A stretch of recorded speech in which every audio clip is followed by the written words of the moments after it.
म्हणून नमस्कार मित्र हो. आपल्या कलम 19 या युट्यूब चॅनलवर आपल्या सगळ्या दर्शकांचं स्वागत आहे. आपल्याला माहिती आहे महाराष्ट्राच्या लोकजीवनामध्ये राष्ट्रसंत तुकडोजी महाराजांचं योगदान फार मोठं आहे. ग्रामीण जीवनाचं संघटन आणि गाव समृद्ध करण्यासाठी संपूर्ण आयुष्य खर्ची घालणाऱ्या तुकडोजी महाराजांनी गावाला देशाचा नकाशा म्हटलेला आहे. आणि विश्वशांती योग जो तुकडोजी महाराजांनी सांगितलाय त्याचा मार्ग हा भारतातल्या खेड्यातूनच समृद्ध होत जातो, एवढं ज्ञान राष्ट्रसंत तुकडोजी महाराजांनी दिलेलं आहे. राष्ट्रसंत तुकडोजी महाराजांचं मोठं कार्य हे आहे की त्यांनी आपल्या आयुष्यामध्ये ग्रामजीवनामध्ये जे जे मोठमोठ्या ताकदीचे कार्यकर्ते निर्माण केले, ते ताकदीचे कार्यकर्ते आजही भारतातल्या वेगवेगळ्या भागामध्ये मोठ्या क्षमतेनं काम करताना आपल्याला दिसतात.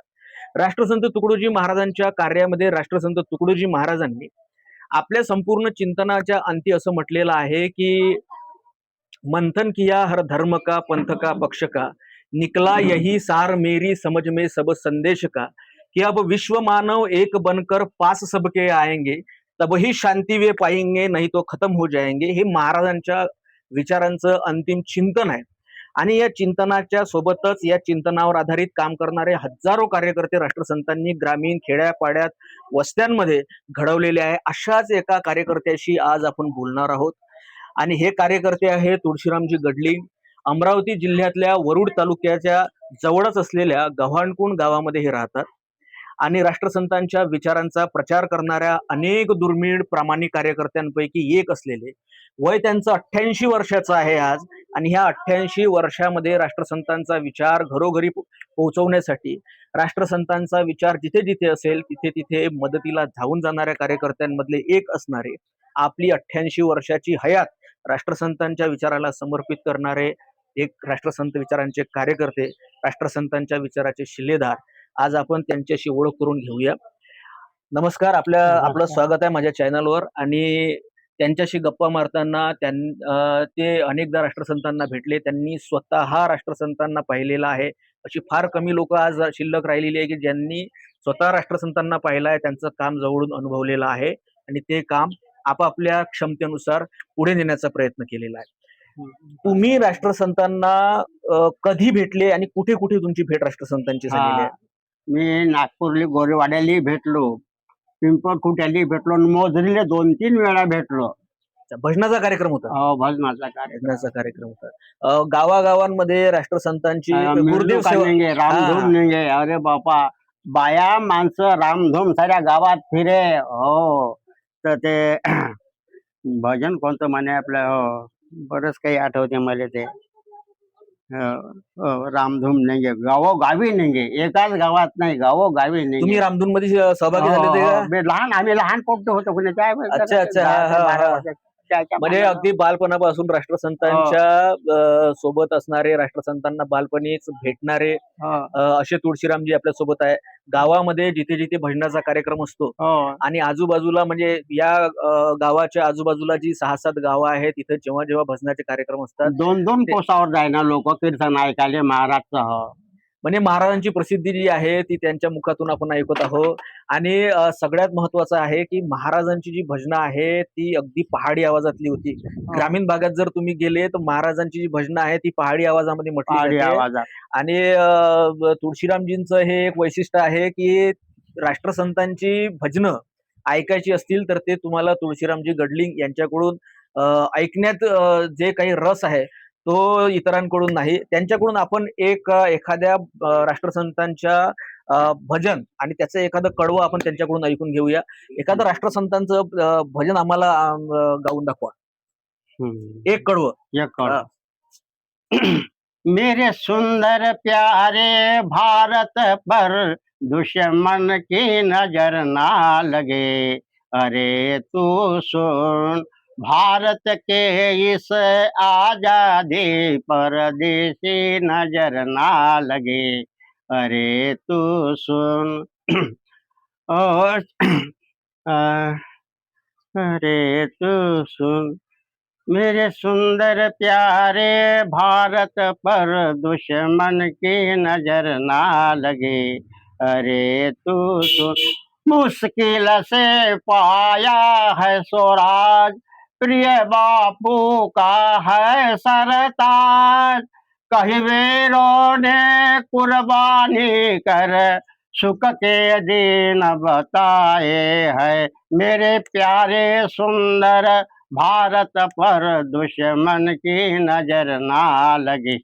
अरे तू सुन, हम न किसी को डराएंगे, ना किन से डर पाएंगे।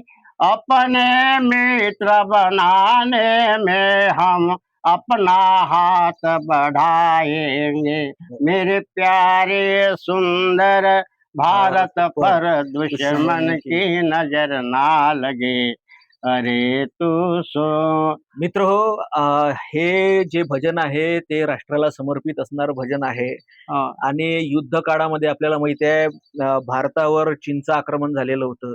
पाकिस्तानशी युद्ध भारताने केलेलं होतं. अशा काळामध्ये आपल्या देशातील सैनिकांना आणि आपल्या देशातील नागरिकांमध्ये राष्ट्रीयत्वाची भावना निर्माण करण्यासाठी महाराजांनी मोठ्या प्रमाणात भजनांची निर्मिती त्या काळात केलेली होती. 1942च्या आंदोलनात महाराज होते. हो.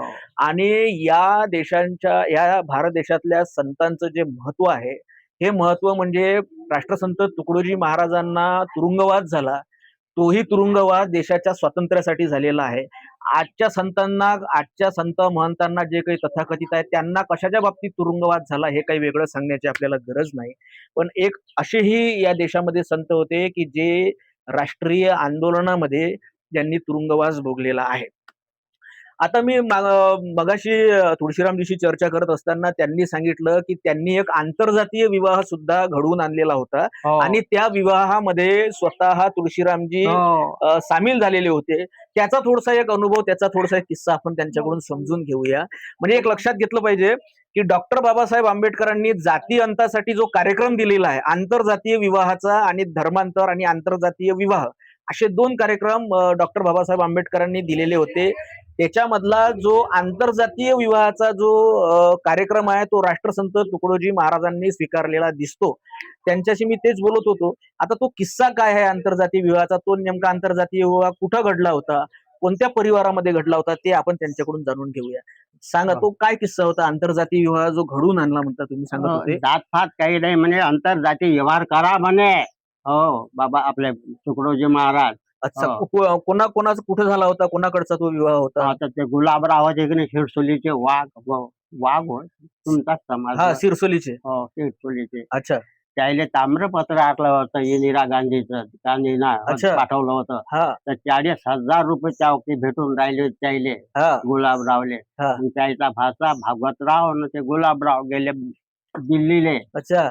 बाई म्हणे मी काय करू म्हणे, मी असताना मा घरचं धना पाठवून दिलं म्हणे जवायले. हा. हा. मी हा पैसा हे जनतेलाच द्या म्हणे, मला नको म्हणे. असं कोण म्हणत होतं? गुलाबराव वाघ. गुलाबराव वाघ म्हणत होते. हो. अच्छा, ते महाराजांचेच कार्यकर्ते होते का? हो का बापा, 1 नंबरचे. अच्छा. एक लक्षात घेतलं पाहिजे, की राष्ट्रसंतांनी जे कार्यकर्ते, मी जी सुरुवातीला तुम्हाला म्हणालो, की खेड्यामध्ये प्रचंड ताकदीचे आणि निस्वार्थी कार्यकर्ते राष्ट्रसंतांनी पेरले. त्याच्यामधला एक हा जो प्रसंग तुळशीरामजींनी सांगितला, की संपत्तीपेक्षा विचार कसा मोठा असतो, अशी लोक महाराजांनी निर्माण केली, अनुयायी आणि कार्यकर्ते म्हणून. तुम्ही तुमची भेट मोजरीला सुद्धा महाराजांसोबत झाली होती. बापा 2-3 काय कार्यक्रम होता तो? तिथं म्हणजे जाणून आम्ही यात्रेला जाऊन तिथं मागाहून काय 5-6 कोस असतं नोकरी आहे होती. अच्छा, अच्छा. हा, हा, हो, हा, हा. हो. कशाची यात्रा होती तिथं? आ? यात्रा कायची होती? यात्री हे महाराजाची म्हटलं म्हणजे जन्मदिवस. अच्छा. हो. हा. पुन्हा ते भजनाचा कार्यक्रम, मोठे मोठे लोक आहेत तिथं, 12 अच्छा. गालिनावाले. हो, हा, हा, हा. कीर्तनाचे. मोठं प्रमाण महाराजांवर मोठा प्रेम होतं लोकांचं. हो, खूपच गर्दी असायची नाही का? बापा नागपुरापासून समजून चला सारी जिकून तिकून मुंबईचे काय मुख्य काय मोठे बाबासाहेब बाबा. अच्छा. आणि तिथं मग शिस्त असायची का? म्हणजे रांगेमध्ये उभं करायचे महाराज सगळ्यांना, कार्यकर्त्यांना? शिस्तचे मोठे रंगेले होते, बिलकुल शिस्तीत काम द्यायचं. अच्छा. हो. हा, हा, हा. प्रार्थनाच्या व्यक्ती बरोबर अशी रांग दिसली पाहिजे, अशी दिसली पाहिजे, लोकायला असं पाया लागता आलं पाहिजे, शिरले नाही पाहिजे. हा, हा. मोठं शिस्तीत काम. हा, हा, हा, हा, हा. म्हणजे महाराजांच्या सामुदायिक प्रार्थना जी महाराजांनी सांगितलेली आहे, किंवा सकाळचं ध्यान, हे बऱ्याच लोकांना आध्यात्मिक वाटत असलं तरी त्याच्यामध्ये एक सामाजिक चिंतनाचा सुद्धा एक भाव आहे, लक्षात घेतलं पाहिजे. सामुदायिक प्रार्थनेच्या संपूर्ण कार्यप्रणालीमध्ये प्रार्थना सुरू असताना मध्ये चिंतन व्यक्त करण्यासाठी एक अवकाश दिलेला असतो, तसाच अवकाश सकाळच्या ध्यानामध्ये सुद्धा दिलेला आहे. तुकडोजी महाराजांची सामुदायिक ध्यान असेल किंवा प्रार्थना असेल, हे समाज चिंतनाचं एक साधन म्हणून तुकडोजी महाराजांनी आपल्या कार्यकर्त्यांना तो कार्यक्रम दिलेला आहे, हे लक्षात घेतलं पाहिजे. आणि तुकडोजी महाराजांनी आपला जो जन्मदिवस आहे तो ग्राम जयंती म्हणून साजरा करण्याचं सांगितलेलं होतं आणि देशात समता नांदवा अशा पद्धतीची एक आउटलाईन त्याच्यामध्ये आहे आणि त्याच्यानुसारच ग्राम जयंतीचे कार्यक्रम, तो मंत्र घेऊनच ग्राम जयंतीचे कार्यक्रम घ्यायचे आणि तो मंत्र कसा पूर्ण करता येईल, म्हणजे देशात समता कशी नांदवता येईल, हा कार्यक्रम ग्राम जयंतीच्या माध्यमातून राष्ट्रसंतांनी दिलेला आहे. तुकडोजी महाराजांचे मने नाही भाव देवा हा, मला देवा, पाव, हो. असं एक अत्यंत म्हणजे आपण डोळे उघडणार, म्हणजे खऱ्या अर्थानं देव ही संकल्पना, धर्म ही संकल्पना मांडणार एक भजन आहे. त्याचं एक कडवं म्हणून दाखवा. हा. मनी नाही भाव म्हणे देवा मला पाव, देव अशाने भेटाचा नाही रे, देव बाजारचा भाजीपाला नाही रे, नाही रे, देव बाजारचा भाजीपाला नाही रे. दगडाचा देव त्याले वडराच भेव, लाकडाचा देव त्याले अग्नीच भेव, सोन्या चांदीचा देव त्याले चोराच भेव, देव बाजारचा भाजीपाला नाही रे. म्हणे नाही भाव म्हणे देवा मला पाव, देव अशाने भेटाचा नाही रे, देव बाजारचा भाजीपाला नाही रे.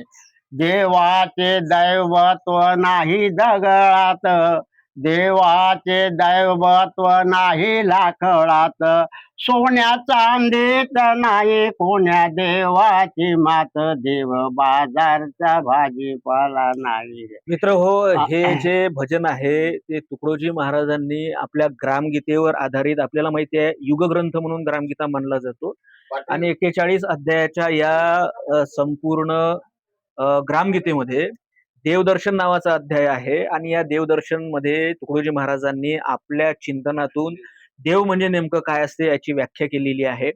ग्रामगीता हा जो ग्रंथ आहे हा तुकडोजी महाराजांनी ग्राम जीवनाच्या समृद्धीसाठी जरी अर्पण केला तरी त्या ग्रंथामध्ये देशाच्या विकासाची बीज पेरलेली आहे, हे आपल्याला ग्रामगीता वाचल्यानंतर लक्षात येईल.